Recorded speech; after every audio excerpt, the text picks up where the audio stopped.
This problem is not really difficult, but it's a little bit unusual, and in a way, it's typical to college algebra. A denotes the number 3 to the 500th power. If we try to find out what this number looks like and enter 3 to the 500th power, what we get is overflow error. So this is sort of a new situation.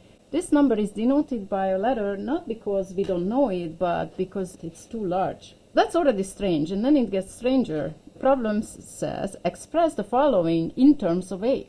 And so the first number that we need to express in terms of A, 3 to the power of 501.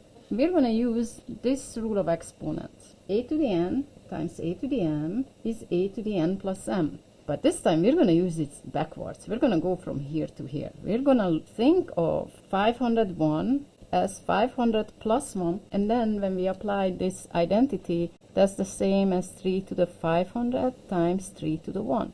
3 to the 500 is A, 3 to the 1 is 3, so we have A times 3 or 3A. There is something important going on. If you have a product like 3 to the power of 500 and then you throw in an additional factor of 3, then you're tripling it. So just one more in the exponent means you're tripling the whole thing. Okay, the job is the same. We have to express in terms of A, this thing. 3 to the power of 500 is just A, so 6 times that is 6A.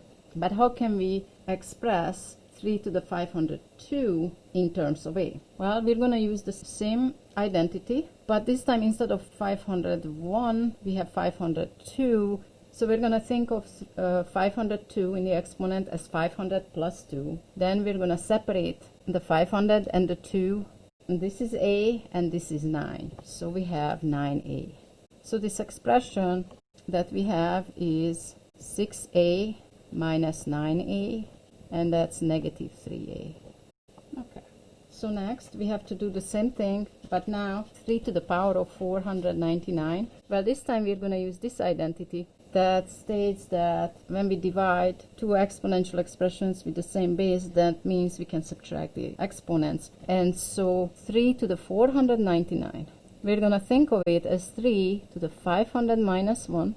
And then we're going to use this identity, but in a strange backwards direction, to rewrite it as 3 to the 500 divided by 3 to the 1. And the numerator is A, the denominator is 3. So A over 3, or 1/3 A, is the answer. Next up, 9 to the 500th power.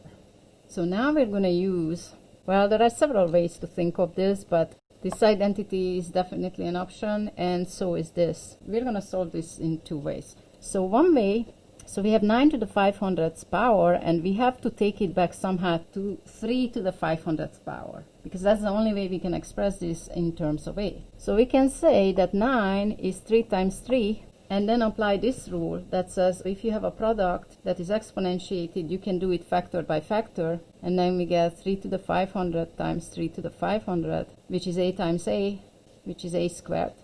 Or we could say, and this is kind of cute, this is very familiar, but what is an extra twist here is that we can swap the order of the exponentiation. So we can think of 9 as 3 squared, and then that's 3 to the 1000th power, but what we really need is this one. If we swap the two, 3 to the 500th squared, and that's A squared. 3 to the 1500th. The only way we can express this in terms of A if we take it back to 3 to the power of 500. So this here is 3 to the 500 times 3, and we're talking about multiplication in the exponent. That means repeated exponentiation. So that should be 3 to the 500th power, further exponentiated to the third power, which is A to the third power, or A cubed. Thank you for watching.